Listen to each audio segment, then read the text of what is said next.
రైతు సోదరులకు నమస్కారం. కొబ్బరి తోటల్లో ప్రధానంగా వచ్చేటువంటి సమస్య ఏదైనా ఉందంటే అది నల్లి వల్ల వస్తూ ఉంటుంది. ఈ యొక్క నల్లి సమస్య అనేది రైతులకు పెద్దగా బెంబేలు ఎత్తించే పరిస్థితి ఉంటుంది. ఇది సోకినప్పుడు కాయలకు మనకు ఇది వేల సంఖ్యలో అది లేత పిందె దశలో లేత పిందెలకు కాయలకు కూడా అటాక్ చేస్తుంది. పూతకు కూడా అటాక్ చేసి పువ్వు యొక్క అండాశయాలు కూడా డ్యామేజ్ చేస్తూ ఉంటుంది.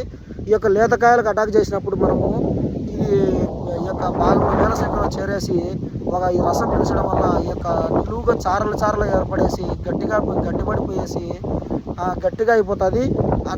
ఆ భాగం చీలికల భాగంలోంచి ఒక బంక లాంటి జిగట పదార్థం స్రవించబడుతుంది.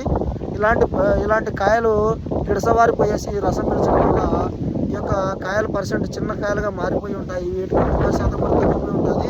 ఈ యొక్క గట్టివారిపోయినటువంటి భాగము ఉండడం వల్ల పీచు పరిశ్రమలో కూడా ఈ పీచుకు పనికిరావు కాబట్టి ఇట్లా కూడా రైతులకు నష్టం ఉంటుంది. అయితే ఇది ఏ విధంగా వ్యాపిస్తుందో రైతులకు చాలా నష్టం ఉంటుంది. కాబట్టి ఇది ఏ విధంగా వ్యాపిస్తుందని చూసినట్లయితే ఇది గాలి ద్వారా, నీటి వర్షం ద్వారా ఇన్ఫెక్ట్ అయినటువంటి కాయలను ఓచోటు నుంచి ఓచోటికి తీసుకెళ్ళడం వల్ల వ్యాపిస్తుంది. దీన్ని నివారించాలంటే ఫస్ట్ ఎరువుల యాజమాన్యం కూడా కీలకం అనమాట. అందులో మనము ఎరువులు చూసుకున్నట్లయితే యూరియా అనేది 1.5 kg, సింగిల్స్ ఎస్ఎస్పి వచ్చేసి 2 kg, muriate of potash 3.5 kg వేసుకోవాలి. అదేవిధంగా బోరాన్ అనేది 50 గ్రాములు, అదేవిధంగా gypsum 1 kg, manganese sulphate 1/2 kg ఈ విధంగా ఎరువులు వేసుకొని, అదేవిధంగా మనము వేపపిండి అయితే 5 kg, వేపపిండితో పాటు మనము సేంద్రియ ఎరువులు 50 kg ఉన్నట్టుగా ఎరువుల యాజమాన్యం కూడా పాటించాలి.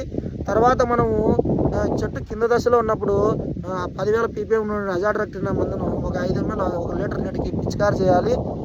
అది లేదంటే మనకు చెట్టు హైట్ పోయినప్పుడు గురిపెడింగ్ ద్వారా మనం మందులు ఎక్కించాల్సి ఉంటుంది. ట్రైజోపాస్ కానీ, మార్షల్ అనే మందులు కానీ ఏదైనా ఒక మందును 10 ml మంచి నీళ్ళతో కలిపి ఈ యొక్క చెట్టు యొక్క మొదల దగ్గర ఫ్రెష్గా ఉన్నటువంటి ఒక వేరును తీసుకొని ఆ మందు నీళ్ళను కవర్లో వేసి ఆ కవర్ను వేరులో ముంచి గట్టిగా దారం కట్టేసినట్లయితే ఈ మందు అనేది అబ్జర్వ్ అయి పైకి వెళ్ళిపోతుంది.